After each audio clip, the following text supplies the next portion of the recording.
이야기를 좀 하려고 합니다. 튜브와 무크와 솔리드의 용도를 여러분들이 일반적으로 튜브 같으면 한 양방향, 그 다음에 이건 무크 같으면 겸용, 솔리드 같으면 한 방향, 보통 그렇게 이해를 하고 있죠.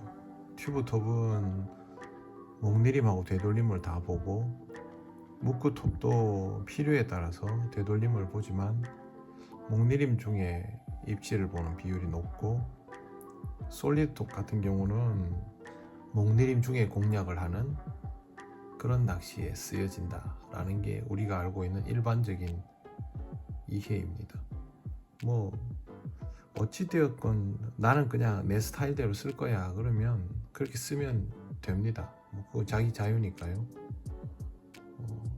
나는 이 솔리드찌라도 목내림 되돌림 다 볼 거야, 예민한 찌가 좋으니까 가는 톱으로 쓸 거야, 그렇게 할 수 있습니다.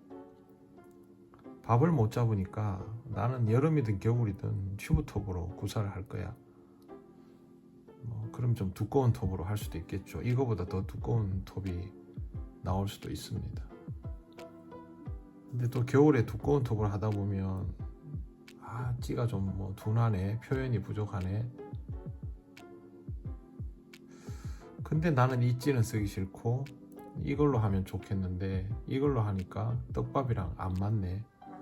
그러면 방학, 겨울 방학 들어가는 거죠. 자기가 할 수 있는 것만 하고 하지 못하는 것들은 안 해버리는 그런 상황. 이런 낚시는 이제 발전을 안 하니까 계약을 해도 상황은 똑같죠. 그냥 자기에게 익숙한 낚시만 하는 거죠. 어떤 사람은 밥 잘 잡아주는지, 어떤 사람은 예민한지 상황에 따라서 맞춰 쓰는 게 아니라 그냥 써버리는 거죠. 근데 그렇게 하려니까 어떻게 되냐 하면요, 톱이 두껍고, 그러니까 이런 거죠. 밥 잘 잡아주고 톱 길고 그런 예민한지 뭐 이런 거 찾는 거죠. 그러면 톱이 두껍고 긴 무크톱 이런 거를 찾아요. 그러니까 기법에 상관없이 우리나라 사람들이 제일 선호하는 찌는 톱이 제법 긴 무크톱이나 튜브톱입니다. 그게 뭐 밸런스가 어떤지 저떤지 그런 건 관심 없고 그냥 그게 쓰기 편하다는 거죠. 제가 스탠다드 시리즈를 이렇게 만들면서 기존에 있던 찌들보다 조금 더 고려한 게 뭐냐 하면 쓰기 편하게 하기 위해서예요. 그래서 눈금을 될 수 있으면 좁게 하지 않았고 톱도 밸런스가 깨지지 않는 한에서 더 길게 만들었어요. 근데 그것보다 막 넘어서면 밸런스가 깨지는 거거든요. 그런데도 안타깝게도 아직도 그런 방식의 낚시를 하는 분들이 상당히 많이 있습니다. 개인의 자유이지만 효율은 굉장히 떨어집니다.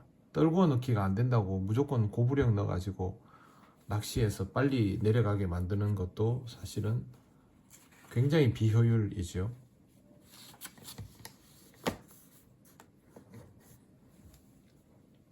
근데 이 비효율이 기본기가 없으면 피할 수가 없습니다. 그렇게 할 수밖에 없거든요. 여러분, 낚시에서 비효율이 무슨 의미냐면요, 식사하는데 젓가락으로 콩 집어 먹겠다는 겁니다. 얼마나 비효율입니까? 그냥 숟가락 퍼먹으면 되는데.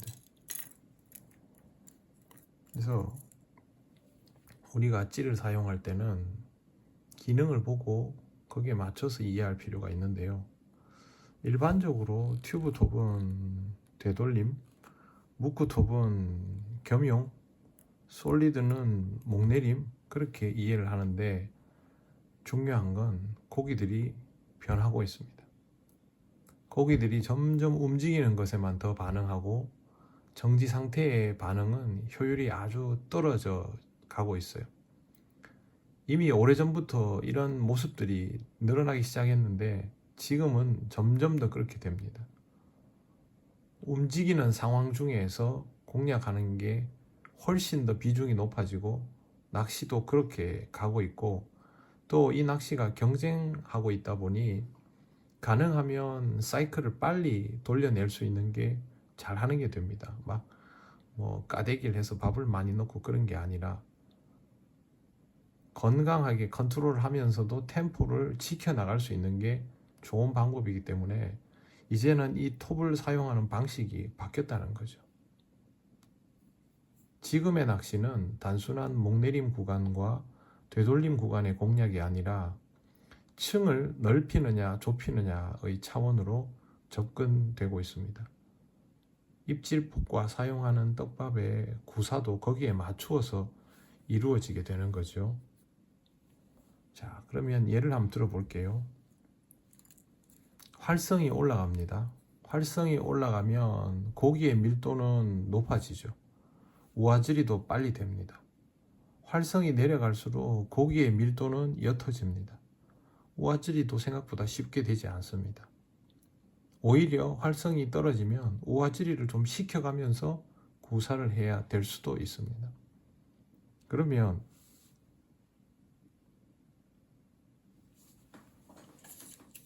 예제가 없으니까 고활성, 고밀도, 간격을 좁힌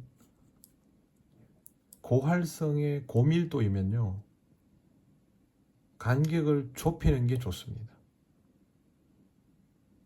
그래야 공격적으로 잡아낼 수 있죠. 고활성의 고밀도를 컨트롤 못하면 이 좁아진 밀도를 벌릴 거 아니에요. 근데 옆에 잘하는 사람이 있으면 그 사람한테 말리겠죠. 그래서 고활성의 고밀도는 간격을 좁히고 저활성의 저밀도는 간격을 넓힙니다.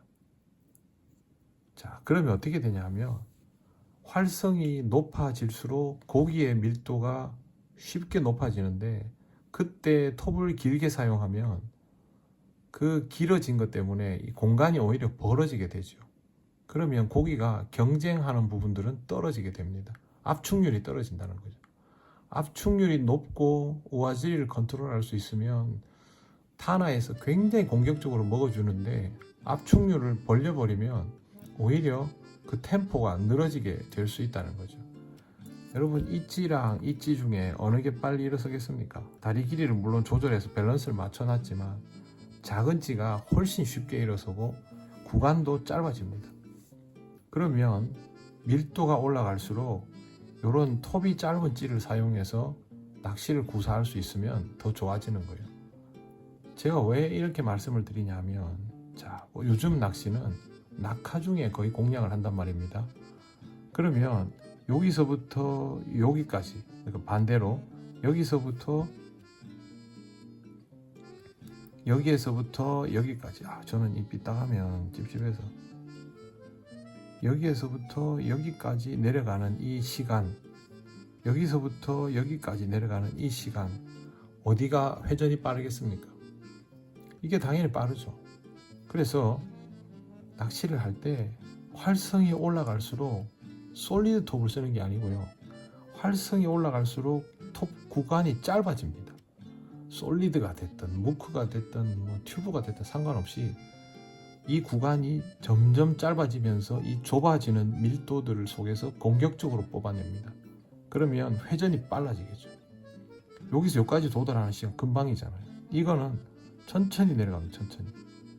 튜브톱 가지고 목내림 시키고 되돌림 봐야지, 그 개념이 아니고 구간이 짧아집니다. 밀도가 높아지면. 그러면 고활성기가 되면, 낚시를 잘하는 사람들은 고활성기가 되면 이 좁은 구간 안에서 오아세를 해가지고 뽑아냅니다. 그러면 투척하고 조금 내려가다가 팍, 투척하고 조금 내려가다가 팍, 이렇게 들어가는 거예요. 근데 얘를 사용하면 일어서는 시간도 이미 늦어지죠. 그 다음에 내려가는 구간도 빨리 내릴 수는 없잖아요. 아무리 솔리드 톱이라도 빨리 내릴 수 없습니다. 내려가는 시간이 있죠.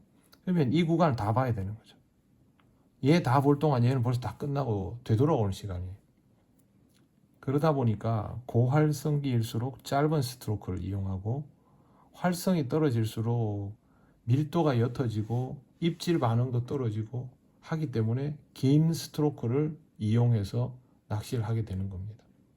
그래서 여러분 저활성기에 보면 이런 걸로 우동 세트를 할 때도 있죠. 되돌림을 볼 때도. 하지만 고기가 움직여지고 반응을 하기 시작하면 양글루텐 같은 거 할 때 어떤 톱을 씁니까? 이걸 씁니까? 이걸 씁니까? 얘를 사용하죠. 그래서 낙하 중에 이 구간을 벌어가는 거죠. 제로나지민 눕기 세트도 마찬가지. 낙하 중에 이 구간을 벌어가는 거죠. 되돌림을 보는 게 아니라 목내림 중에 나오는 건드림을 이미 읽고 여기서 승부를 다 보는 겁니다. 지금의 낚시는 사실상 오아세가 메인입니다. 나지마 세지리는 별책부록처럼 되어 있는 겁니다.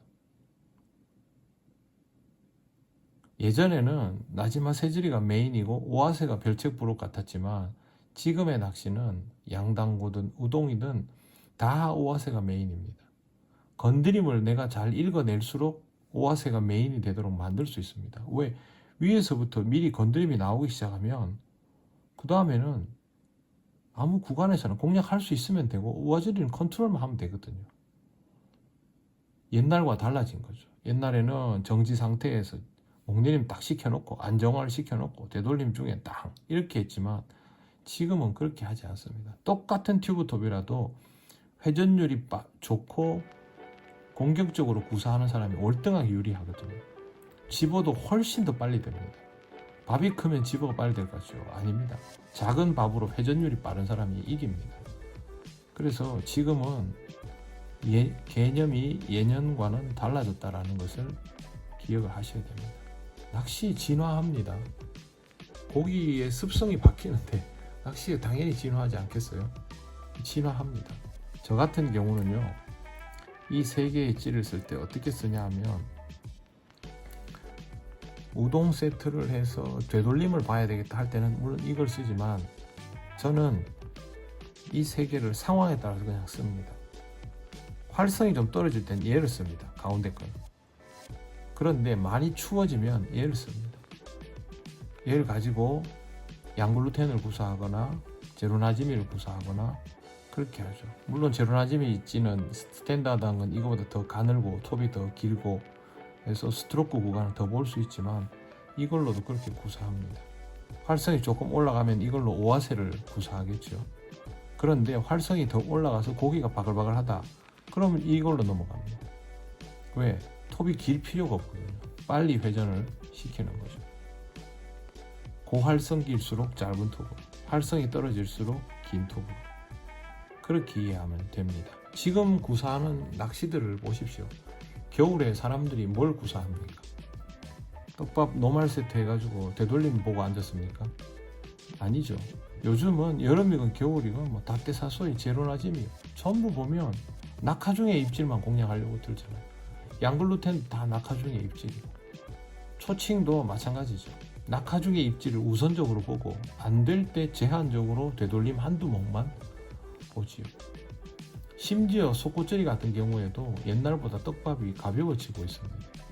낙하 중에 건드림이 나와야 착지 후에 입질이 들어오는 경우들이 많아지기 때문에 예전처럼 그렇게 바닥에 붙여놓고 시작하고 그렇게 잘 안 되는 거죠. 톱의 구경도 점점 작아지고 있죠. 입질 폭이 점점 줄어들고 있다는 거죠. 그러니까 지금은 이런 낚시를 할 때 내가 가지고 있던 기본적인 개념만 가지고 낚시를 하려 하지 말고 이렇게 개념이 진화하는 것에 대한 습득력도 가지고 있어야 됩니다. 기계적으로 낚시하면 안 됩니다. 활성이 떨어지면 튜브톱, 활성이 올라가면 솔리드톱이 아니라 스트로크를 길게 봐야 되면 솔리드톱, 스트로크를 짧게 봐야 되면 튜브톱. 뭐 이것도 소재도 상관없죠. 톱 구경 상관없죠. 스트로크 구간의 간격을 보면서 내가 거기에 맞는 찌를 선택하고 낚시를 하면 그게 답인 겁니다. 여러분이 지금 하고 있는 기법을 잘 보시면 이게 다 보일 겁니다. 아사다나 찌는 제가 화면상으로 이렇게 보이라고 설명을 하는 것이고요. 아사다나 찌뿐만이 아니고 초칭 심주도 똑같은 개념입니다. 심주 낚시에서 제가 심주 스탠다드 보면 찌톱들이 짧죠. 고활성기에 쓰라고 짧게 한 겁니다. 그런데 활성이 떨어지면 그거보다 톱이 가늘고 길어집니다. 활성이 더 떨어지면 더 가늘고 긴 무크톱을 사용합니다. 고활성에는 짧은 톱, 저활성에는 긴 톱. 그 공식을 이미 사용하고 있는 거죠. 여러분들 이 찌를 선택할 때 이런 부분들을 다 고려해서 선택해야 된다라는 것을 잘 기억하시고 낚시할 때 찌 선택을 하시기 바랍니다. 자, 저는 올해 아사다나를 신나게 해볼 겁니다. 이 세 가지 뭐 찌가 더 있어요. 저는 더 있지만 우선 이것만 해도 웬만한 건 다 커버가 되기 때문에, 그래서 우선은 되돌림이 된다 하면 이걸 구사해 볼 마음도 있어요. 옛날처럼. 하지만 요즘은 무크톱을 주로 사용합니다. 그리고 낙하 중에 반응이 좋고 스트로크를 더 벌어야 되겠다. 그럼 이걸로 넘어가고, 떡밥의 양도 이게 더 작죠. 그럼 얘로 넘어갑니다. 그게 아니라 짧은 구간에서 밀도를 확 끌어올려서 팍팍팍 때려내겠다. 얘로 갑니다. 그렇게 사용한다는 것을 잘 기억을 해 두시길 바랍니다. 오늘은 여기까지 하겠습니다.